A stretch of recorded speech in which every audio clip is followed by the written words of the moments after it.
The Magicians, getting good ratings is murder. Reworked. Our next guest is a multi-talented man.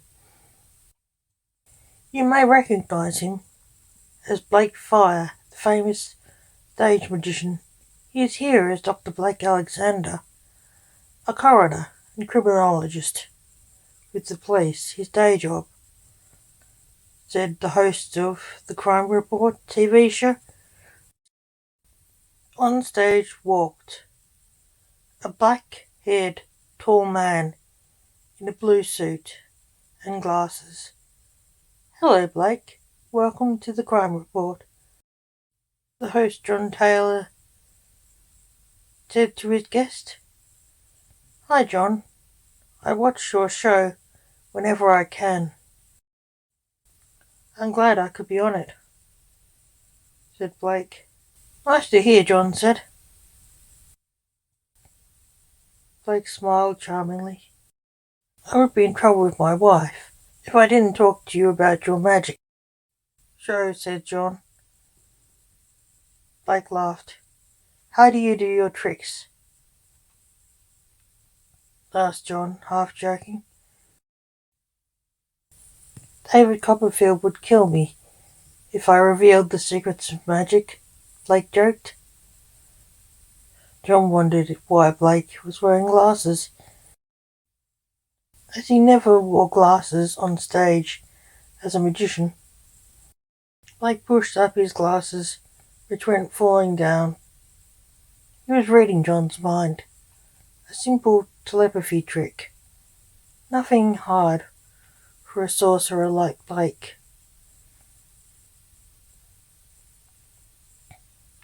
Do you and Max Starfire fight in real life, like you do in your show? John asked. Blake smiled. No, not really. He may disagree with me, Blake joked. They fought like cats and dogs on stage. And off. But we're best of friends. John laughed. I would like to get back to the reason I'm here. To discuss the motives of killers, said Blake seriously. Yes, okay, said John, smiling. I would be fired if I didn't ask you about the necromancer. Why does he kill? Asked John. He'd kill me if I tell you, Blake said, laughing. He knew the necromancer was his son. He is apparently a psychopathic killer who likes to kill, Blake said. Yes, undoubtedly, said John. He butchers his victims. He may like the publicity, said John. No killers seldom kill for ratings. Although I heard on an ad for 60 Minutes, a news show on another channel, where apparently one did, Blake said, seriously.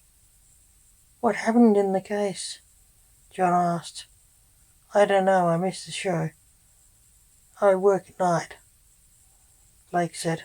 Oh, I wonder why they did it. To sell his show. Murder can be good for ratings, I suppose, Blake said. I suppose so, said John. Days later, a man burst into the dressing room of his co-host Henry Jones. Hours later in the same place. Looks like a necromancer killing, said the sergeant of the local police, Simon Sander Drax. Blake was examining what was left of the body of Henry Jones. No, I feel it in my bones. This is someone else.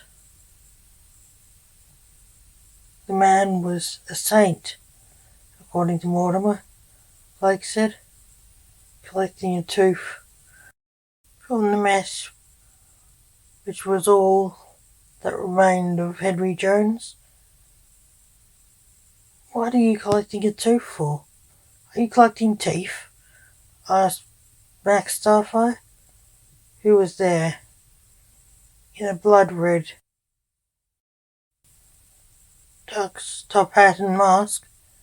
No, Sun King.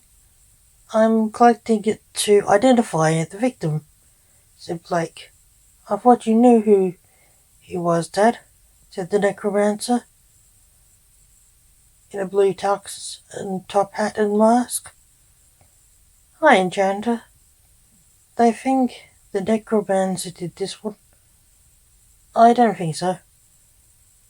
The victim was a saint.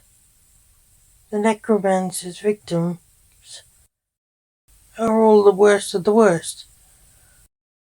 Why would he change his type of victims? Blake said. That explains why he looks a mess.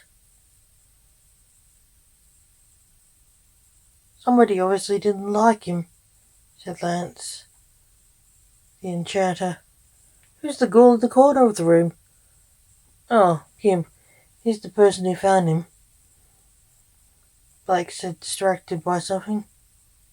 Okay, why is he still here? Asked Lance. Don't know, said Blake, turning to John curiously. I'm going to do a special on the killing, said John, looking slightly green. Don't throw up on my crime scene, said Blake. A floating bucket materialized under John's head as he threw up. John's eyes widened. He looked shocked.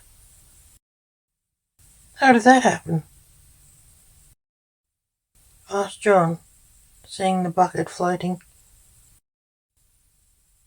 You threw up. You can't take the mess, Blake said. The bucket dematerialized. What, the bucket? Where did it come from and go? Asked John, having a fit. How that I materialized. If so, you didn't mess up my crime scene, said Blake, frowning down at the shorter man. You did? How? You are just a stage illusionist, said John, confused.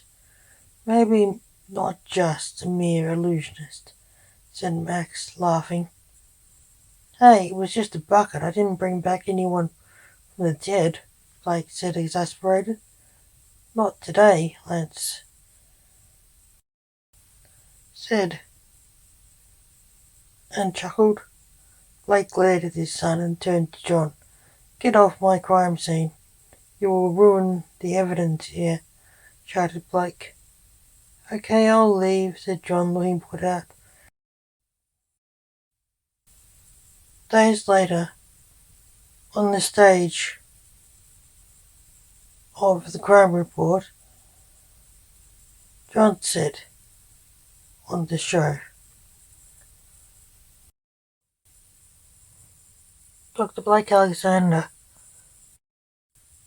the coroner on the case of Henry Jones, the old host. Blake walked on the stage and sat in a host chair. Hi, John, said Blake. Hi, Dr. Alexander, said John. Blake is my name. Nobody calls me Dr. Alexander. Not even the people at my hospital, said Blake. Okay, Blake, said John. Read the teleprompter. The director said in their earphones. Blake cleared his throat. Henry was presumed murdered by the serial killer, the necromancer. The police are looking for the killer now, Blake read. Later at Blake's house. Did the necromancer kill Henry Jones or not? Blake asked the necromancer. No, I was busy killing someone else. At the time of the killing, you haven't found my victim yet, Lance said. Then who killed the TV host then? Asked Blake. Dunno, Lance said, sighing. Must be someone he knew. Most murderers know their victims, said Blake. I'll keep an eye open. The killer might do something that may reveal himself. Hello, Blake. How have you been? Asked John, visiting the morgue at Blake's hospital. Why are you at the morgue? Said Blake curiously. Just visiting my co-host. What's wrong with that? Asked John. We aren't friends, said Blake. Or, you hurt me, Blake, said John. In the room walked an orderly. It's John Taylor. Wow, you're on the crime report. Everyone is talking about the death of your co-host, said the orderly, who turned to Blake. Hey, Dr. F. Someone died. You're needed. The orderly pushed a file in Blake's hands and wandered off. I hate that guy, said Blake. Dr. Deaf, said John. That's what they call me at the hospital, said Blake. I have to tell someone that someone else died. Why? Asked John. Because it's my job, said Blake. Your job? Said John in disbelief. Someone has to tell the families when someone dies, grumbled Blake. Mind if I tag along? Said John. Just don't speak to the relatives, said Blake. Okay, said John. They wandered off. Hello. You are here for Kyle Smith, said Blake. Seeing a group of people who were thinking of a Kyle. He's dead, said Blake. We know that. He was murdered, said Kyle's wife. Blake opened the file and looked shocked. Oh my God, I'm sorry. He was murdered last Tuesday night by the necromancer, Blake said in horror. The same time as Henry. Oops, said John thoughtlessly. Blake turned on him, realizing the killer was John. Blake's skin paled, his eyes grew cold with anger. Come with me, John, said Blake, grabbing John's wrist, nearly breaking it. You're strong, said John, being dragged off into a large medicine room. You killed him, Blake said accusingly. John saw a surgical knife and backed towards it. Yes, said John, grabbing it. And you can't live. You must die, John said coldly. He ran to stab Blake, who dematerialized. In his place was a strange creature, a skeleton in a black monk's outfit. The blade went through the Grim Reaper. Die, John said. You can't kill a Reaper, said the Reaper, cackling, a flaming sword appearing in his hand. Necromancer, come here. I have the copycat, said the Reaper, with Blake's voice. You are the Grim Reaper. Blake, said John, looking nervously at the blade in the Reaper's hand. Hello there, Dad. What are we going to do with him? The black-clad, masked necromancer said from behind John, as he pointed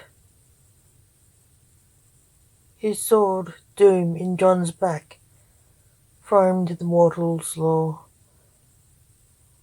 Divine justice is not needed here, the Reaper said. Go, I will send for the men in blue, okay? the necromancer said, and the blade in John's back disappeared. Simon, come, I have your killer. Bring some people with you, croaked the Reaper. The room was suddenly full of policemen. "Hi, Mortimer," said Simon. "Apprehend the human." "He's Blake Alexander, the Grim Reaper," said John, being dragged off. Simon looked at the Reaper and thought that would make sense. For a second, both the Reaper and Simon looked at each other's faces.